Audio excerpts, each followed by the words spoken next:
Welcome to this week's edition of the Raider Hoops Report with Coach Raz Vanderloo. I'm Brian Vakalskis, joined as always with the head basketball coach at East High, Raz Vanderloo. And Coach, you went 2-0 this past week. It's always a good thing when you can go undefeated during any stretch, but yeah, picked up a couple of wins, one over Abraham Lincoln at home and then crosstown rival Sioux City North. But let's talk first about the Abraham Lincoln game. That avenged a loss that you guys suffered a week prior down in Council Bluffs. And you picked up a pretty sure-handed win, kind of an all-around team effort. Well, it certainly was, and there was a little bit of revenge factor involved there because just the week before they had knocked us off down in Council Bluffs, and our guys came back. They played great. It was a 40-point win. Everyone got involved. Our new addition Ike, played real well, rebounded the ball real well, and kind of controlled the lane, and the rest of the guys stepped up. We shot the ball real well that night. So when we do that and play pretty good D and Ike controls the paint, good things happen. And then you mentioned Ike. Friday night was really Ike's coming out party, and I think just by virtue of the fact it was such a big game up at North, you picked up the victory. Don't mean to spoil it, but everybody knows you picked up the victory. But Ike finished with 18 points, 21 rebounds, and that's not just a double-double. That's a double-double with an exclamation point. It's a double-double and a half, I think. He played tremendous. I mean, the 21 rebounds is in a 4A basketball game against a quality opponent, a ranked opponent. I don't want to say it's unheard of, but that's exceptional. The 18 points obviously is very good. Our defense Friday night was tremendous, all around great team defense. The Ike's rebounding, obviously added to it, and you can't beat good teams unless you get great performances out of everyone, and we did. Something everybody saw with Ike's performance on Friday night is he didn't focus on trying to get the blocks, which is kind of a low percentage thing. He focused on getting the rebounds. Was that something that you changed up in practice with how he was when he first started playing versus now? I mean, maybe a little bit. When in the previous games he had numerous blocks and a ton of altered shots. I mean, shots that are shot, maybe he doesn't get his hand on it, but he makes them shoot it 14 foot in the air, and those normally don't go in. But his rebounding the other night, he was right on. I mean, he was at the basket. Rebounding comes down to a couple things: toughness, the ability to work hard, and a little bit of luck. I mean, you always can't control what side of the rim the ball's going to bounce off to and things like that. But he was in the right place at the right time. Obviously, he's a big body in there. And he's a long-armed kid, and he plays with his hands above his head. So those things all add up to 21 rebounds.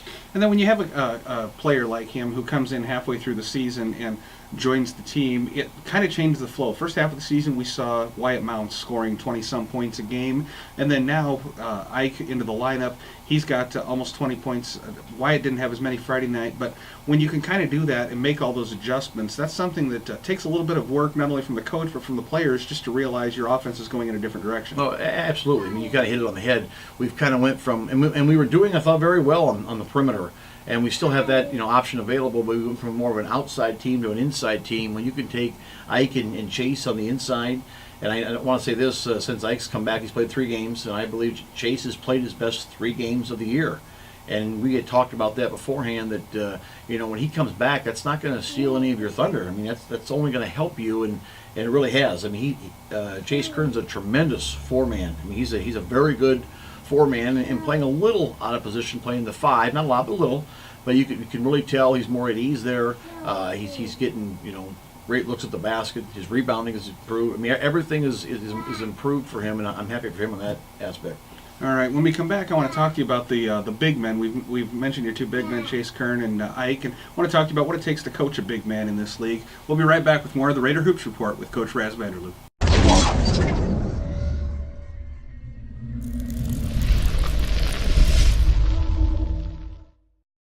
Welcome back to the Raider Hoops Report with Coach Raz Vanderloo. And Coach, you've gone through a string of big guys over the last several years here, going back to Mading Thok, even before that, but Mading Thok, Adam Woodbury, and now Ike and Chase for all intents and purposes. And I know Rob Wooten on your staff coaches the big men. What is so different about coaching a big man versus every other player on the team? Well, I think you got to coach them differently. I mean, it's not guards like they have the ball in their hand, and growing up, smaller guys, have always had the ball in their hand. I mean, they just go dribble. Bigger guys, that's not normally the case. Whatever teams they played on as younger kids, they're not normally the dribblers, so to speak. They're told to run down the other end and get underneath the basket. I mean, that's kind of what they do to big guys. But it's a constant work. It's repetitions at the hoop. I mean, we do simple little drills that micing drills and at the basket drills, just right and left-handed things. And people may think they're kind of childish drills, but I've seen these drills done at every university in the country. I've seen NBA guys do them. And if you're a big guy and you're good around the hoop, you're a good player, because if you can go right and left and do things, and it's just repetition every day. You got to do it every day. And we do some things at practice, and we break up into groups with guards and the big guys, and have a little time period of doing their own thing. So it's something, but it takes a little more time for a bigger guy. But you got to be patient. But you just got to hang in there with them, and we've had very good luck with them, turning out to be good players. And then where in practice does the drilling stop with the different drills that everybody else is going through, and when the big guys start? How much of it is focused just on the fact that they're big guys, or is it the entire practice? Pretty much the entire practice. Like myself, for forever, if you can imagine me, short, maybe a little heavier guy, coaching the post guys forever, I did, and now Rob does. But during practice, that's his job. He watches the post guys. He's not concerned about what the guards are doing or what the cheerleaders out at the end of the gym are doing. He's watching the big guys, and he's on them, and he does a good job with them. Critiquing what they do and staying on them about doing the right thing, but offensively and defensively and position wise and all of that. So they're constantly being coached by a big guy, which that's an advantage we have over not every team, but a lot of teams that we've been told we've got 150 coaches, and we use them. And with big guys, it seems like there's a couple of things that always happen. They don't shoot free throws well, and they stay in the lane too long. Is that an unfair criticism, or is that something that really big guys have to learn how to deal with? Both. Chase Kern shoots free throws very good. He's got a very good touch from 15 foot. It's not a secret when we had Adam. He struggled a little bit at the free throw line. The other night in the North game, huge game, Ike steps in there, makes 2 in a row in a crucial part of the game. Now, up until then, he struggled a little bit, but it's not like he had a bad shot. He's got a nice soft shot, just in and out. Free throws is repetition, and I think a lot of people they get maybe a little frustrated by it. They want to step up there and make 40 in a row. Well, very few can do that. You just need to get into a rhythm. A lot of it is muscle memory, and it really is. You just got to constantly work on it. We shoot free throws every day, and hopefully in the end it pays off. And is there if anybody's better than Shaquille O'Neal, I figure that's a good free throw shooter for a big man, but what is it about the body size that makes free throw shooting just seem that much more difficult for a big guy? This is my own personal thought. I think it's the size of their hands. Normally a bigger guy's got bigger hands, and I think that ball gets in their hands, and guards, the ball rolls off your hands, and natural, just rolls off your hand. Sometimes those bigger guys, their hands are so big, it's not a natural deal. That's my own personal thought. Everyone's got an opinion on why bigger guys or guys like Shaq, maybe wasn't such a great free throw shooter, but it's that's what I think a large part of it is. It's your body size and your hands. All right, we're going to take a break. When we come back, we're going to get a chance to meet Ike on the Raider Hoops Report.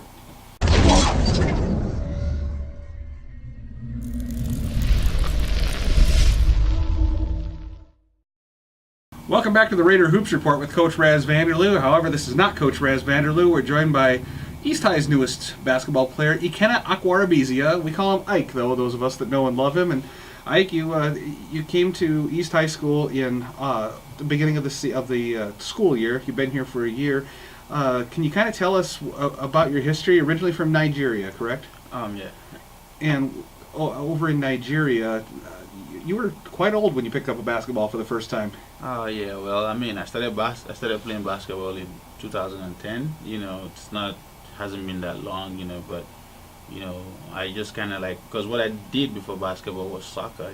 So soccer is really popular down there and everywhere across the world except in the United States. But so I picked up interest in playing basketball when one of my friend told me that I should just come on the court and try to play basketball, and because I got the height. And then I was like, okay, let me just try it. And then I tried it, and I figured out it was fun. That was how I started playing basketball. Had you seen basketball on ESPN or those stations that you get in Nigeria? Oh yes, obviously yes. And so you were familiar with it and that. Now, when you're in Nigeria, talk about your family. How many brothers, sisters? Well, we are a family of 6. We have we are 4 boys and 2 girls. Including my parents as well. So And your parents, I think, were traders. yeah, they are traders. They sell jeans, like jeans. Men jeans we wear, and women as well. So If you didn't have the height to play basketball, would it have been naturally that you would have followed into the trading of jeans? Would you have followed your parents into that type of business? not really, because all my like pretty much all my siblings went to college. You know what I'm saying? Like, so I'm kind of like the second to the last. So all of them, every other person above, before me, went on to college. So, and that's the standard that my parents kind of set for all of us to be able to go to college. At the end of the day, so it's not gonna, because they didn't really have the opportunity to go to college, so they want to make sure that all their kids go to college. And that wouldn't have been, the trading thing wouldn't have been my how where I would probably have ended up, because I would actually go to college to just like my elder ones do. So Older brothers and sisters, any of them in the United States? no. When you got to the United States, is that a scary thing to come over here? Yes, I mean, actually, going to a new country where you basically don't know anybody, it was kind of tough. Even my mom was this close to not letting me go, but my parents are really in support, in support of what I do, and they're really in support of whatever any of us is doing. So they actually, it was tough for my mom to let me go, but we all talked about it, and prayed about it as well, and then they let me go. But it was really a tough one. I kind of miss them, just the way they miss me too. So it's tough, but it's good in the sense that the people I've met so far in the States are really good people, even down in St. Louis, and obviously now in Iowa. I stay with the family of Troy Kern, so I mean, they're really awesome people. So I really give thanks to them. How often are you able to communicate with your parents, and how do you do it? Is it through the internet, text messaging, things like that? Well, sometimes through the internet, but most times my mom, my parents, they call me on phone, because it's kind of expensive to make international calls, and I'm a student. I'm not working right here because with my visa I can get a job. So what I do is they call me on phone, right, and then we talk once in a while, probably like 3 times a week or so. So we talk, and that's the way I get to talk to them. So Okay, and you met Chase Kern through AAU basketball. You were in St. Louis Christian, I believe, Yeah. last year, and you came here through meeting Chase. But on the AAU circuit, what was it like to play with those guys? You met a bunch of great people. right. The AAU was just fun. It was really fun, and that's like another level of basketball. I mean, the level of basketball right there was like this high, because you get to meet like most of all the best players in the country. Like you had guys like I played against guys like Jalil Okafor. We played against guys like what's his name again, Cliff Alexander.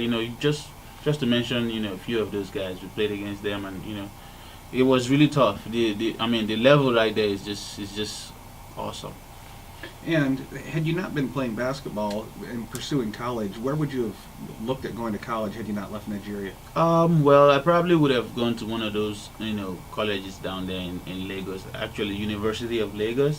Yeah, that was where I was looking at. Probably would have gone down there, to continue my education. But I mean, basketball opportunity came, and then I took it.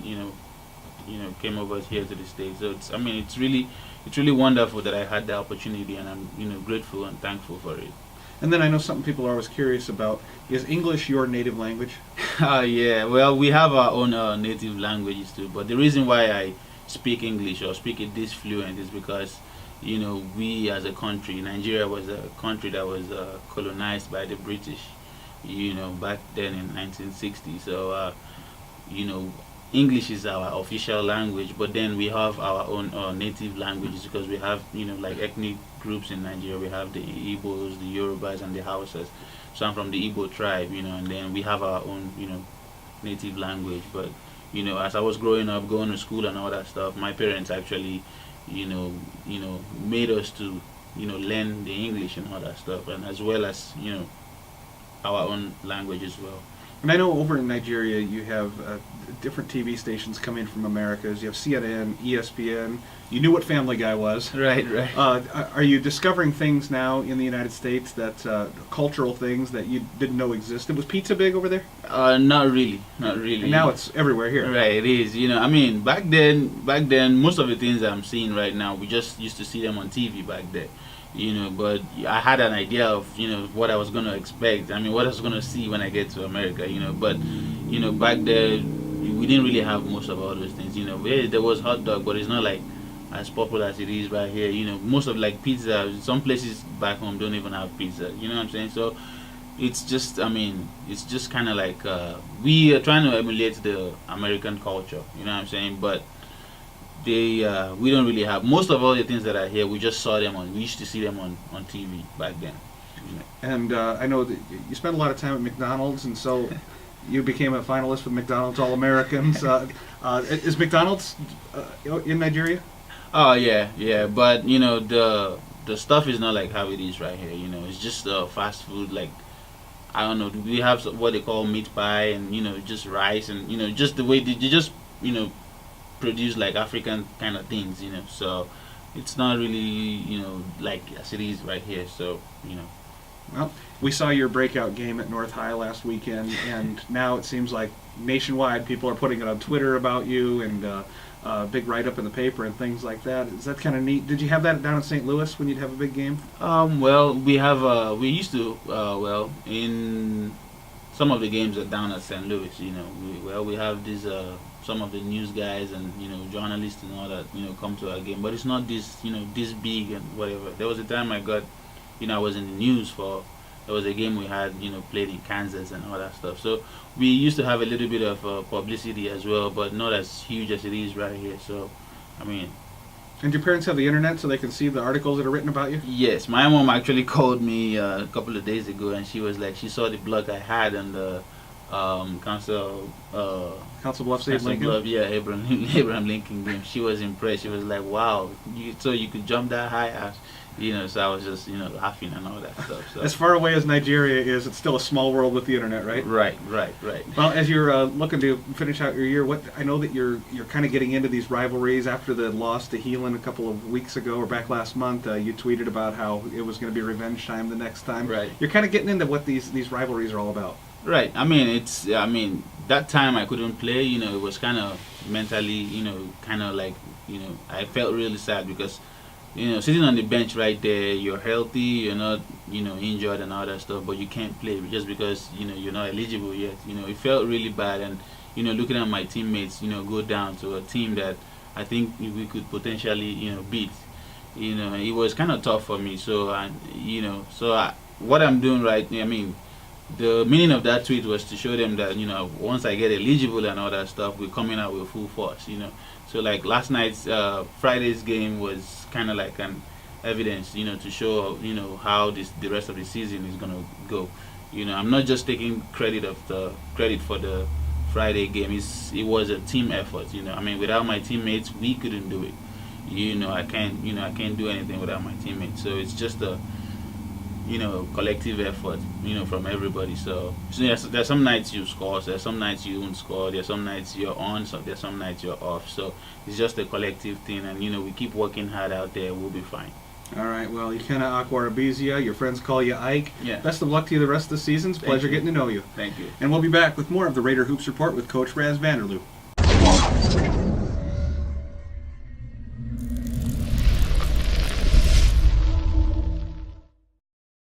Welcome back to the Raider Hoops Report with Coach Raz Vanderloo. And Raz, we just met Ike, a heck of a nice guy. Everybody that's met him in town so far, he's only been in town since the beginning of the school year. The first thing they always tell me is he's an incredibly nice young man. That's the first thing you told me about him, and he hasn't proved anything other than that. No, and he really hasn't. He's enjoyable to be around. He's a nice kid. He's a very large young man, which benefits us obviously. But he's been good to have at practice. The first semester he couldn't play. And I understand sometimes when you can't play, sometimes practices are, I don't want to say they're boring. They're not boring, but you're just like, I can practice as hard as I want. I still can't play.